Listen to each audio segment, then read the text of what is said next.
All right, tribe. This is Mark Merriweather Vorderbergen coming back to you with some winter survival tips. Like I've mentioned before, growing up in Minnesota, picked up some tricks and techniques that will help you even here in Texas.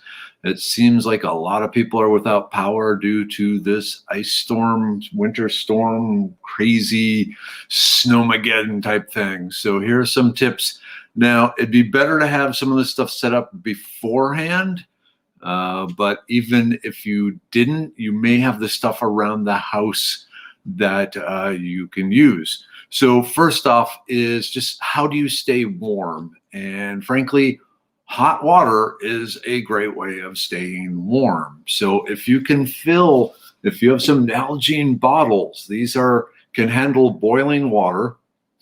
So you can fill them with boiling water, make yourself a blanket fort, and maybe not boiling, but if it's boiling, you probably want something between you and it to keep you from getting burned. But just hugging really hot Nalgene bottles filled with hot water, this is going to work really, really well. Also, if you have power and you have the ability to boil water, right now they are saying the rolling blackouts will hit at any minute. So if you have thermoses or other insulated bottles, fill these guys up with hot water, with boiling water. So you have the ability to at least then make hot chocolate or hot tea or hot bottles of Nalgene to keep you warm. I mean, even if you just have like the insulated Arctic cups or travel mugs, fill those with hot water, get them, with boiling water. And you want to use that to help keep you warm or have warmth when the power goes out, because there's a good chance the power will go out.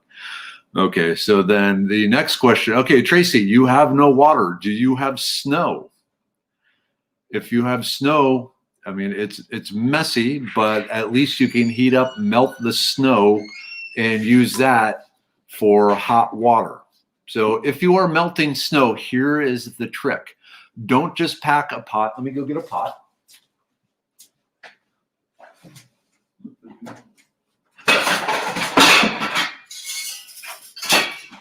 Okay.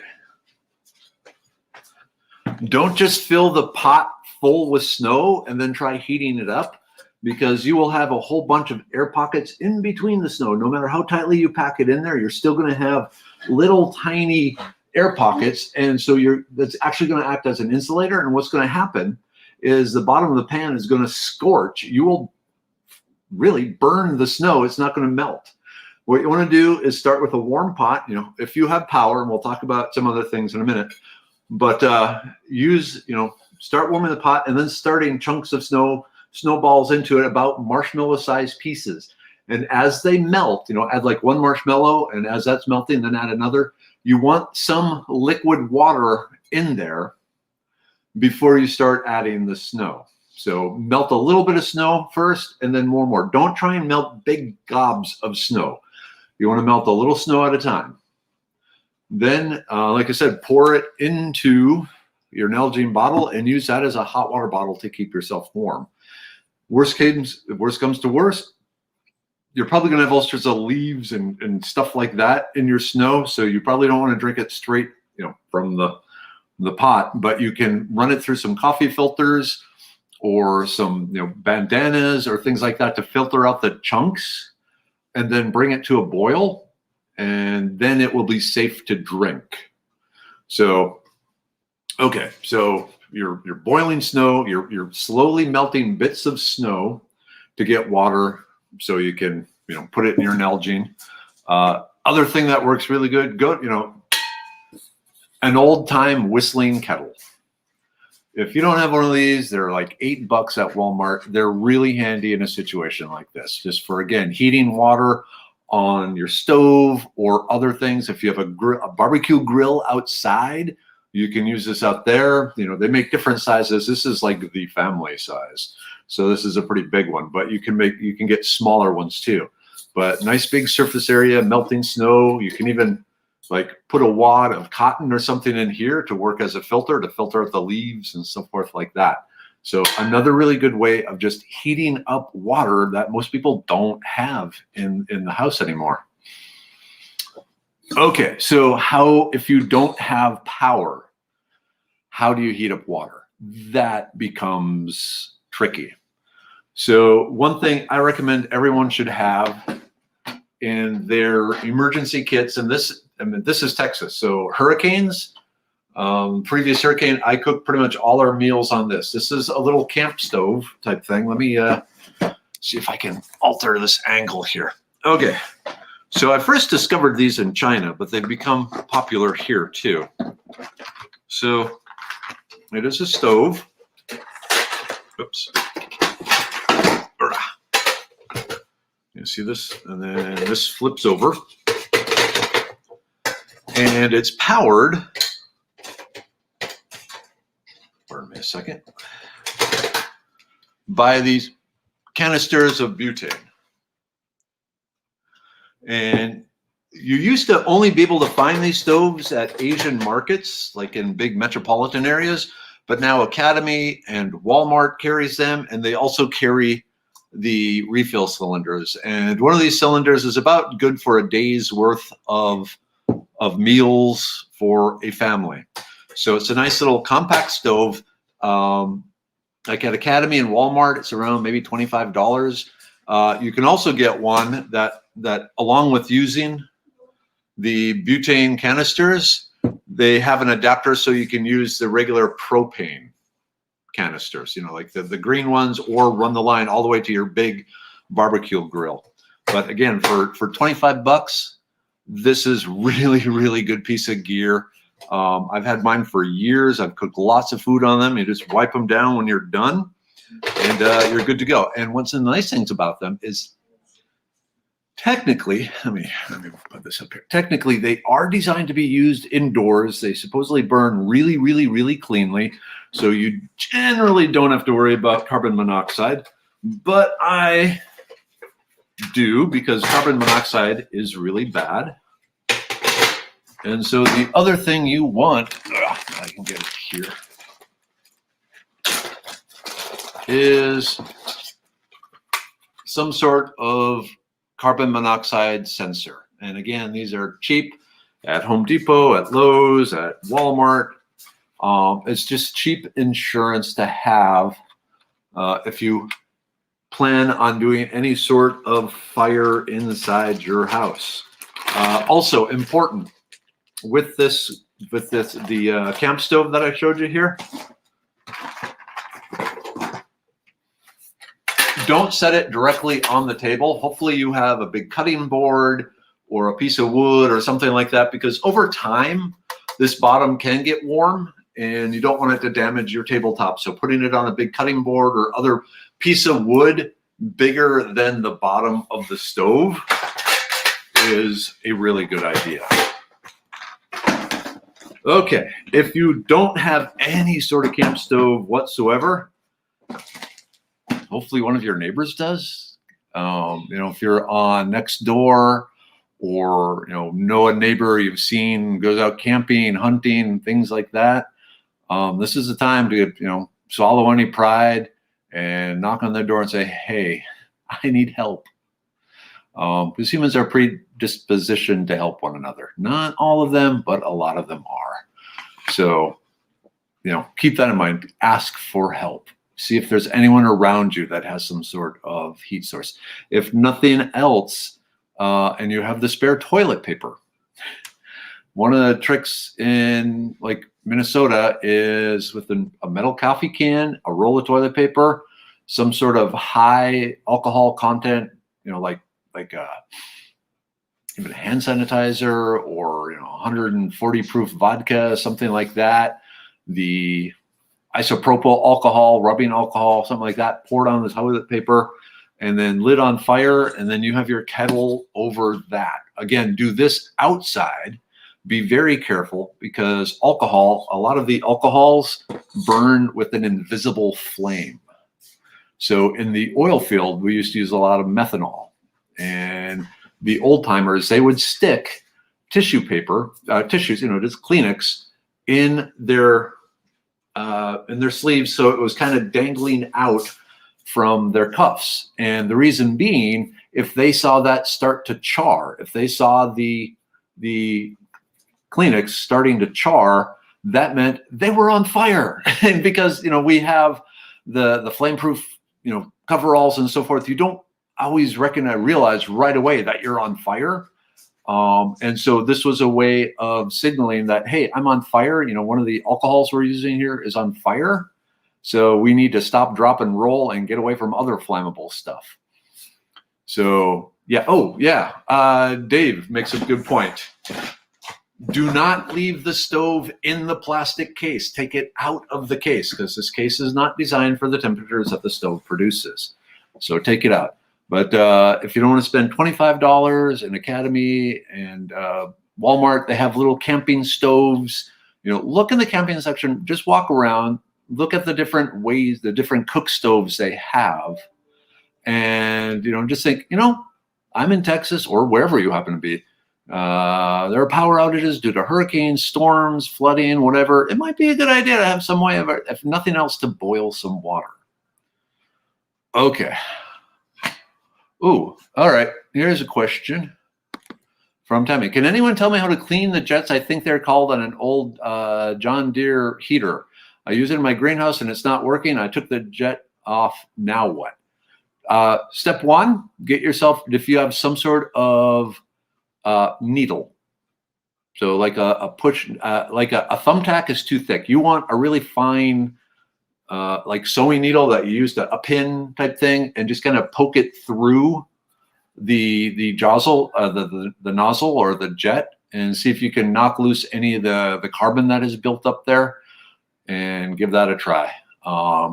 If you have some gun cleaning stuff like hop solvent number 9, soak the jet in that for a bit. That will loosen up any carbon deposits too, because that's what it's designed to do. Okay, other tips, just bundle up, hat. Remember, you have no insulation on your head except for what hair you have. So a hat, and also you have lots of blood vessels up there. So a hat, putting on a hat really helps maintain your overall body warmth, under layers of blankets. One of the things people don't realize when it comes to insulation is multiple thin layers is actually more, or is better than one big thick layer. So if you have this heavy wool blanket and you're wrapped around, yeah, that's going to be warm, but you actually probably be better off with 3 lightweight fleece blankets, because in the end, what you want is trapped air. The air that can't move is what's going to offer the insulating effects. So with 3 blankets wrapped around you, 3, lightweight fleece blanket, there's still a lot of trapped air between the layers that can't move. So as long as you're sitting there wrapped up in the, if not 3 blankets, even 3, or 4 or 5 bed sheets, any fabric you can wrap around you. Layers put trapped air, put layers of trapped air, which slow the heat loss and help keep the heat in. So definitely something you want to try there. Like I said, I've been telling people, now is the time you revert back to your childhood and start making the blanket forts and the furniture forts, and just stay inside those with your bottle of hot water, because you yourself put out about the heat equivalent of a 100-watt light bulb. And if you're out moving around in your house, that heat is escaping and just heating up the entire house, which isn't all that good. You want to keep that heat you are producing contained so it can, be there to heat you. Ooh, okay. Centerpoint customers, they tweeted at 9:30 a.m. Unfortunately, if you are a customer who is currently experiencing an outage, you should be prepared to be without power for at least the rest of the day. Yep. And then those of you who get their power from the Conroe power plant, just up the road from me, all their turbines have frozen and are no longer generating power. So something to keep in there. Some other things you can do right now: open up the window shades to let as much sunlight in as possible. And then if you have anything black, like black paper, a ream of black construction paper, a black fabric pillow, something like that. Put it in the sunlight. It will absorb heat. Okay. What else we got here? Oh, yeah. Okay. Collecting water. I'm having drip the pipes to use water heat to take to the chickens. Okay. Yep. And that brings up another thing. So it takes a while to freeze water. But if water is just sitting there static in your pipes, it can freeze. But if you have all your faucets just dripping a little bit, just like drip, drip, drip, drip, drip, drip, you have enough water flowing through your pipes now that it will go a long ways toward it's very unlikely, not impossible, but very unlikely that the water will freeze, because instead of just sitting there getting colder and colder and colder, you have new water coming up from deep underground, the sewer pipes and everything like that. They're pretty protected from the heat or from the cold. And so by having moving water through your pipes, that water is much, much, much less likely to freeze. So have your faucets dripping in your kitchen and any other place where your pipes are have cabinets in front of them. Open those cabinets door. Let the heat from the house, the heat that is available, get into your cabinets, get into the plumbing, and make sure that is going. Which reminds me, I wonder if Mrs. Weather left the shower dripping like I had it going after she showered. I need to check on that, because our shower pipes are pretty much against the outside wall. And so I want to make sure that they're a little bit of water is constantly flowing through it. Oh, Mrs. Weather is running upstairs, so I'm assuming she turned the water off.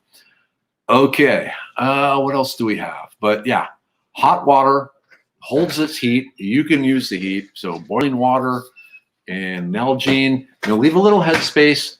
And, when you're first holding onto this hot water, wrap it in a blanket or something, because you don't, it's still, 200 degrees. So if you're just holding the bottle, you may get burned. So you want some insulation to hold it, but then, put it in there in the Scouts and so forth. We would put these, make sure they're tightly capped, filled with hot water. We'd put them down in our sleeping bag, and then we would crawl in the sleeping bag, and that would keep us toasty warm for most of the night. Okay, here's a weird one. And just something again from winter camping when it was ridiculously cold out. Try to limit how much you go to the bathroom. So, yeah, I'm alive. Oh. It's Minnie Weather. Yay, Minnie Weather. She's enjoying the cold weather. I want to go out and cuddle some birds. Yep, she was trying to cuddle with the birds. So remember, your urine is 97.6 degrees Fahrenheit, and there's a lot of it. So when you relieve yourself, you are suddenly letting go of a whole bunch of heat. So, don't hold it till your bladder explodes, obviously, but it's something to keep in mind that you don't want to, you want to try and hold on to that heat. Now, that being said, you do want to drink a lot of water, because you need that water to digest all the calories you should be eating right now.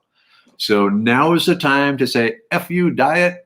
I am eating this bag of chocolate chips. I am eating this pound of bacon. I'm eating this cheese. I'm eating this protein. I'm eating calories, because your body needs those calories. If you are in a house with no power, feel free to eat calories, but also make sure you drink enough to digest and utilize those calories. Again, going back to the Boy Scouts, the winter camporee, the negative 50 degree wind chill, it was pretty much mandatory before going to bed that you ate 2 Snickers bars and drank a lot of water. So your body had the fuel it needed to burn to keep you warm. So yeah, calories don't count. You got all that Valentine's Day chocolate? Guess what? Now you should be eating it. So something to keep in mind in there. Eat calories, drink water, but then when it actually comes time to urinate, hold off as long as you can. Again, don't let your bladder blow up. That would be bad. But generally, when you're urinating, you are losing heat. Okay, anything else? Uh-huh. Oh, okay. Hey, Mini Weather, can you run upstairs and on the half wall there is one of those battery charger devices? The black electric. I forgot to bring that down. Okay, another thing that's going on in this cold weather is your car battery is weakening.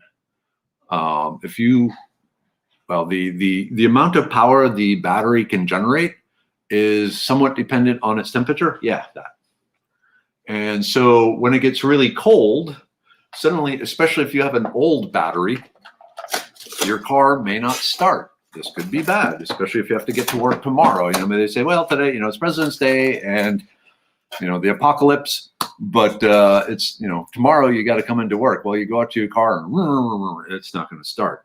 So one of the things that's really important, again, the Minnesota sort of thing, is some sort of battery tender. And this is just something you have some wires that hook to the battery, and this goes to the battery. This is an old one. This is one that I use to charge up my deep cycle batteries when the sun isn't shining for my solar system or solar power system. But in the garage, I got the vehicles attached to battery tenders to keep their batteries topped off with electricity, even though it's cold. So tomorrow I know the cars will start and run and get us to work. So some sort of battery tender. Now, I understand, you know, a lot of you don't have time to run out and get, in fact, I recommend you don't run out in this icy weather because most people suck when it comes to driving in this sort of weather.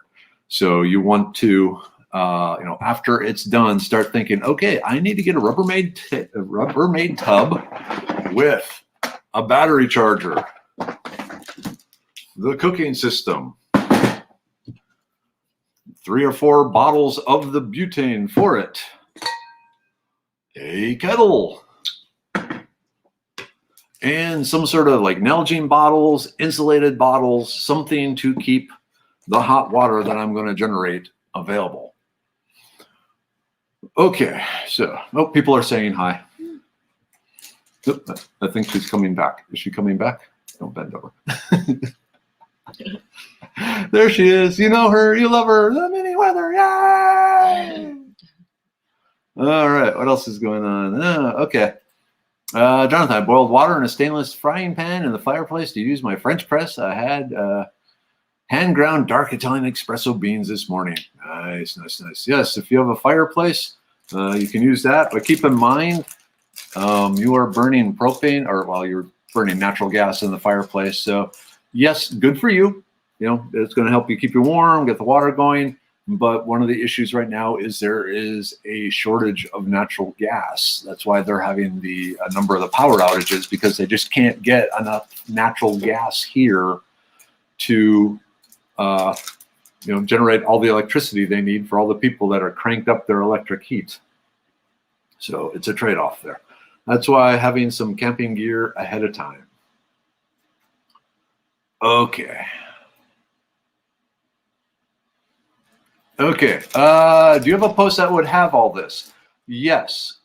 And this will be added to it. But in my YouTube channel, let me do this. Give me a second. I'll put a link. I actually have a whole bunch of emergency prep videos. Oh, hey, I'm live. Look at me. Okay. Okay. Okay. So, emergency prep gear videos. Work. Okay. So there is did it go? Yeah. Okay. So I just posted the link over to my YouTube channel, in particular, the emergency preparations type stuff. Originally, it was geared towards hurricanes, but a lot of this stuff is useful, you know, hurricane or not. Okay. Cajun Navy to the rescue. Cajun Navy is asking for donations to give out heaters and blankets. So cool. All right, let's see. Hey, everyone. Wow, there's more here than at the the morning show. All right. Any other Yankees want to throw some information in? Anything I forgot, or do you have some questions? Otherwise, I'm gonna keep this going for about 5. I'll go till noon, so like 8 more minutes, and then I'm shutting it down again to minimize electrical usage. Again, if there's electricity you don't need, don't use it right now. Now is probably not the time to run your dryer or your washing machine or something like that. So, oh, Julie, I've been watching on Facebook for a while and didn't know you had a YouTube channel. Yeah, there's like over 100 hours of YouTube videos of me. Okay, keep that in mind. Hey, Wreck-It Angel. Hi from Bryan, Texas. You guys are getting cold. What is it, like 10 degrees there now? The sun came out for a little bit, but it's getting cloudy again now. Okay. Let's see. What else is there? Yeah, so make sure your car is charged. And if nothing else, if you are cold, go into your car. Back it out of the garage, please. But just, you can put some blankets or tarps over the car, or better yet, park it in the sun. Let the sun do its greenhouse effect, which we all hate in the summer, but right now it can be a lifesaver. But use the heat from your car. Oh, another thing, probably too late for you, but if cold weather, like below freezing or even close to freezing, like, let's say like under 35 degrees Fahrenheit is occurring, one of the issues that happens then, if you have a mostly empty tank of gas, is the cold sides of the gas tank will start to cause water to condense in your gas tank. And so you end up with a mixture of gas and water, which is bad. So before the cold weather hits, like the day before or 2 days before, fill up your gas tank. Fill up your gas tank in your car, in your truck, in whatever, to minimize the space where the moisture in the air can be condensed and mix into your gas, your gasoline. They make these bottles of methanol called HEET, H-E-E-T, that are help kind of mix the water more, disperse it more better into your gasoline, so it doesn't cause quite the problem of trying to pump water through your fuel injection system into your cylinders and killing your car. So water condensing in your gas tank, if it's less than half a tank full, that can be a problem too. Now, I think what I need to do is in the future, whenever there's cold weather, I will just post this video up again so everyone can see what they should be doing. Hey, Uncommon Bees. Yes, we need to have another winter camp out there. The way it's looking when I'm out there teaching the 27th, it might still be cold. Oh, well, Julia made more than 600 YouTube videos. Holy moly. You're productive.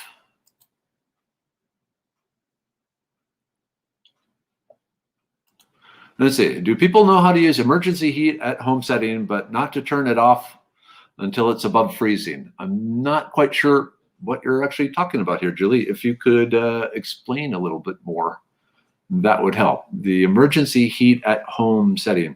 So are you talking like, burners and so forth? And like I said, the carbon monoxide sensor is your friend if you are burning anything inside your house. Yeah, so how do you fix that issue now that it's too late? Okay, if your pipes are frozen, make sure you have the water on. So, what happens that as water freezes, it expands.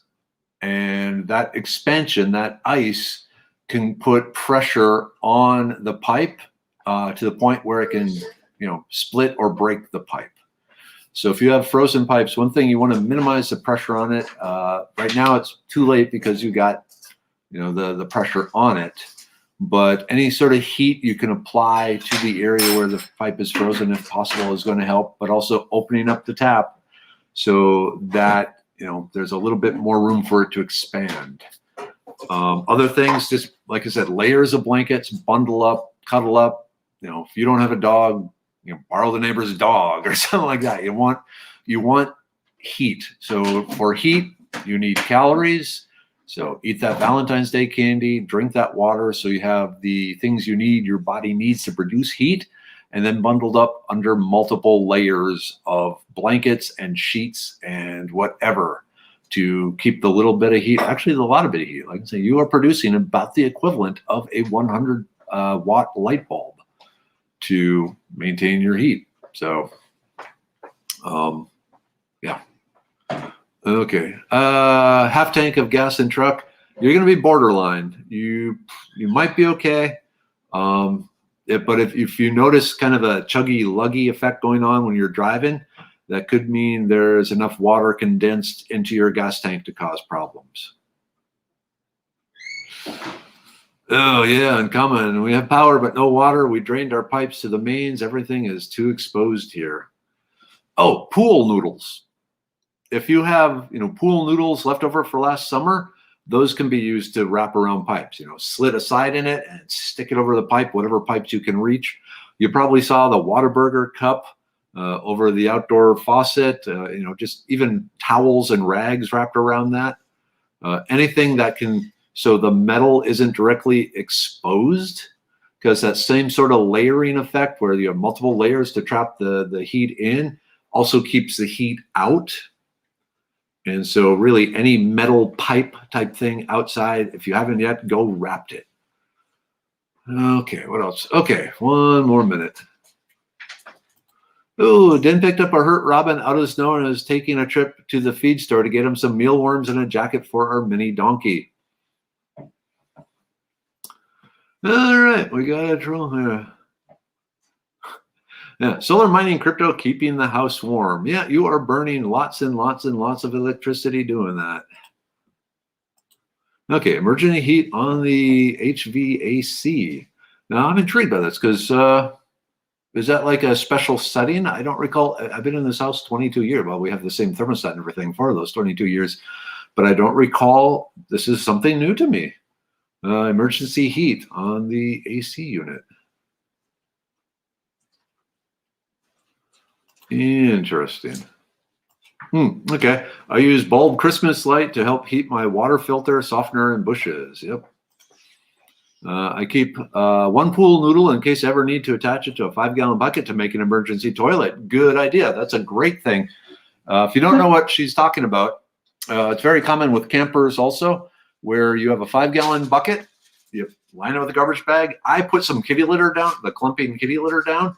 Then you take a pool noodle, cut it so it fits, in a ring around the top of the bucket, and cut one side open so you can kind of,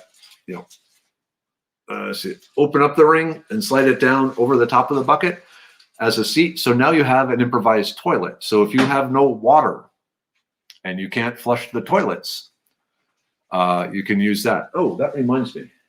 Where did I put it? I guess I'm going more than 5 minutes. Where did I put my water jug? Oh. Yeah. So when you're at Academy or Walmart or someplace, getting your emergency supplies, some water jugs, some Aquatainer type things. This is the 2.5 gallon size. I have 3 of these that I keep filled with water all the time. And then they also make a 7-gallon one. And I have 3 of those that I keep filled with water all the time. Just because I'm a little paranoid about water. So I always make sure we have emergency water available. And one of the nice things about that, if you have enough emergency water and you are feeling comfortable enough to waste it, which maybe isn't a good feeling actually, remember the toilets are set up. So if you use the toilet, put number 1, number 2 in there, and then start adding water to the bowl. Once the level of water reaches a certain point, it will self-siphon down and empty the toilet bowl and like flush it without using the water in the back tank. So you can cause, a toilet to flush by filling it with water, whether it be melted snow or some of your emergency water or something like that. Okay. Why do they say not to use gas oven for heating the kitchen? Is that dangerous? So usually these, are you making a nest for Chirpy? Sorry, just for a second here. Oh, hey, that's the wrong camera. All right. Yeah, Manyweather is making a little warm little nest thing for Chirpy. Oh, that's so sweet. Okay, so I don't know the exact reason, Karen. I've heard that before. I think one of the issues is they don't want you to open the oven and run that to heat the house. If I had a guess, in the case, if it is a gas oven, it is designed so that the fumes and the carbon monoxide, carbon dioxide, all that is produced by the oven flows up the exit pipe and out the house. If you have the door open, it screws up the way all the airflow and stuff works. And so instead of going up the flue and out the house safely, it starts coming out into the house itself. Again, that is my guess. In the case of electric, the thermostat in there, it is trying to heat that size of the oven to, let's say, 400 degrees. But if you have that oven door open, now that oven is trying to heat the entire house to 400 degrees. And one of the things it's going to do is start producing a whole lot of heat. It's going to crank up the power going to the heating element, the electric heating element in there, to the point where either that starts to burn out or the rest of the wiring in the house can't handle that much current flowing to it. And you end up with a fire in the wall as the wires overheat. But again, that's just a guess. Okay, good question. Tia, is there an expiration for water stored in those blue containers? If you are paranoid, you get they sell these water purification tablets that you add to the water that kills any bacteria and so forth. And then, in my opinion, I consider it good forever. So the ones I filled, I wrote the date on it, and the oldest one was 2016. I still consider that usable water because in the big containers, I did put those, was it Aquapure or something like that in there to make sure there's no bacteria. Worst comes to worst, I can still boil it or run it through one of my camp water filters if I had any concern. So, but yeah, the water is useful in there. Hey, Rick, actually, we're talking wilderness survival, and I'm actually getting warm. So, I got the sunlight coming through. It's getting kind of hot here. My hair looks stupid right now, but I'm actually getting overly warm. What are you looking for? Wait. Oh, okay. I thought the light was off in the refrigerator. Oh. And I thought, ooh, we have power outage. No. But yeah. Try not to open the refrigerator right now. Oh, and all those containers are filled with hot water too. So, oh, and this one too. So, yeah, I spent the morning after the donut shop just boiling water and filling up the containers, just in case. Okay, actually, I said I was going to close at 5 or 12, but I guess I'm still going. Okay, can we add gas to the car gas tank and fill it up before turning on the engine? That will help, but if you do that, Carol, you're still going to have that water in there, but at least it will be diluted by more gas. So that'll help some. But keep in mind, especially if you're down at a third of a tank or less, there's going to be at least some water in your gas now. So be ready for luggy, chuggy, sort of engine action. And if it's feeling that way, if it's sputtering and stuff like that, it has gas in it. It has water in it. If that's the case, I would actually stop it and, send someone out that had a full tank of gas to Walmart or AutoZone or O'Reilly to get some of the heat stuff to put in there. Okay. You can stare at our refrigerator for a second. I'm going to see if I have one of those here yet.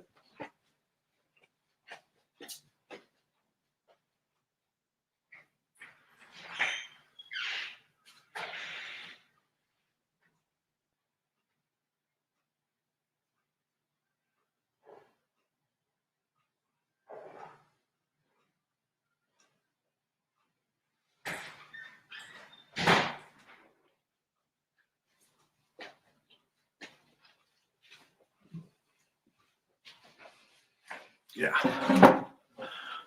So this is the stuff, gas line, antifreeze, and water remover. #1 brand, fast cold weather starts, year-round water removal. So this will help. It doesn't so much get rid of the water as much as disperse it into tiny droplets throughout all the gas. And so it doesn't impact the burning of the gas when it gets into the piston as much as if you had a big glob of water going into it. So heat is the stuff that I use. All right. So what foods can be foraged in the freeze and snow? I will tell you right now, the wild violets, I bet 2 days from now, they will be up as if nothing happened. So the wild violets will definitely still be around. A lot of the other things I'm really curious to see, actually. So I was looking at this morning, just after the donut shop, going through the yard, going, oh, my cleavers are frozen, my asparagus is frozen, my clover is frozen, all this sort of stuff. So we'll see what happens there. But one of the things that's always around, at least where I'm at and into East Texas, is the inner bark of a pine tree. So not the outer brown scaly stuff, but the inner layer, the cambium layer, the living layer of the pine tree. It has about 500 calories per pound, which is, 500 calories. That's good. Okay. At this point, I guess I will check if people have questions. Let's see. What's this? Let's see. Let's see. Suflo, that's crazy. So sorry. How cold did it get there? I don't know. So like I said, here, the lowest I saw last night here in spring on the north side of Houston was 16 degrees Fahrenheit. They keep saying tonight it will get colder than that, but I will prevent that from happening through pure force of will. Oh yeah, a lot of the roots are still fine. And like the wine cup roots, those are nice little potato, dandelion roots, all those. All right, is it best to turn water off drain pipes and hope the pipes don't burst your house? Frankly, Sherry, that is the best form of prevention of frozen pipes. If you can turn the water off at the street, drain your pipes, open up all your faucets, open up the downstairs, open up the upstairs faucets, let them all drain out, and then hope for the best. And then if you have stored water, use that. But we'll see. Okay, out Jasper at Uncommon Bees, it was 14 degrees. Pretty terrifying. Supposed to get 9 there at Stacy's. Yikes. Not liking it. Yep, around here, like in my area, the dandelion, it's gone to bloom already. Okay, it's time for me to cook up some, I think I'm gonna have a can of chili for lunch here. Oh. Okay, ooh, some more questions here. I forgot to wrap my palm trees. Will this cold kill them? It's a possibility. We'll hope and pray that they didn't. It depends on a lot of things, everything from this particular species of palm trees down to the specific microclimate where they are growing. If they're growing next to a house on the south side of the house where they're getting sunlight and so forth, and the house itself is radiating heat towards them, they might be okay. If they're in the north side not getting anything, then there can be a problem. Wow, Rick. Okay, most everyone is without power in Dallas-Fort Worth. I was seeing that on the power outage map. That's pretty terrifying. Okay, Sherry, can an apple tree survive this weather with no protection? Most likely. In fact, it's probably going to be better for the apple tree than if it didn't get the cold weather. Most apple trees have what is called a chill requirement. They need to experience a certain amount of cold weather under freezing. Often at the bare minimum, 100 hours of below freezing temperatures. And there are some that can require like months of freezing temperatures to trigger then next spring the production of the flowers and the fruit. So I would say, unless it's some very strange species of apple, variety of apple, not a species, variety of apple, it should do fine. I don't think the papayas are going to make it. I think you are going to be living in a post-papayan civilization here in wherever you're at. So, okay. At this point, I really do need to shut it down. I'm going to keep an eye on oh, here's another question. Okay, at this point, I'm not going to shut it down. Stop that. Okay, my mom's pipes froze. They forgot to let water drip overnight. What should they do at this point? Open up the cabinets to warm the pipes, leave the water on. Yeah, open up the cabinets, leave the water on, and hope for the best. The scary do you know if they are metal pipes or if they are PVC pipes? If you could do it, you might consider turning the water off at the, where it comes into the house. So if you do have a broken pipe, it's not spraying water. So turn the water off where it comes into the house. Open up the cabinets, turn on the faucets, and just keep patrolling the house and seeing if you hear any water running in a wall or a stain appearing in a ceiling or something like that.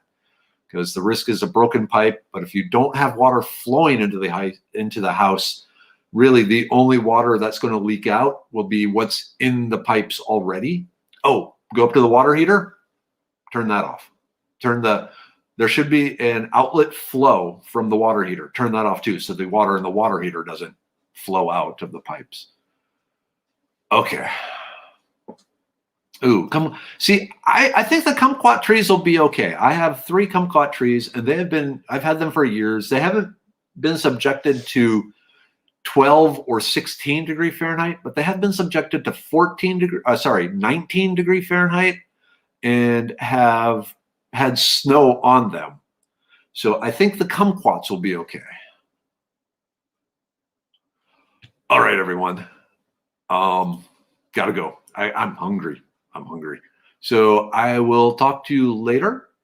Check in. Like I said, if you have questions, post it here. I'll throw out answers as I see them when I can. I got a bunch of medicine man stuff I need to do today too. But taking care of the tribe. All right, everyone. Love you. Stay safe. Stay warm. And if you need to knock on a neighbor's door, swallow your pride, swallow your fear, knock on the neighbor's door. Okay. Take care. End broadcast.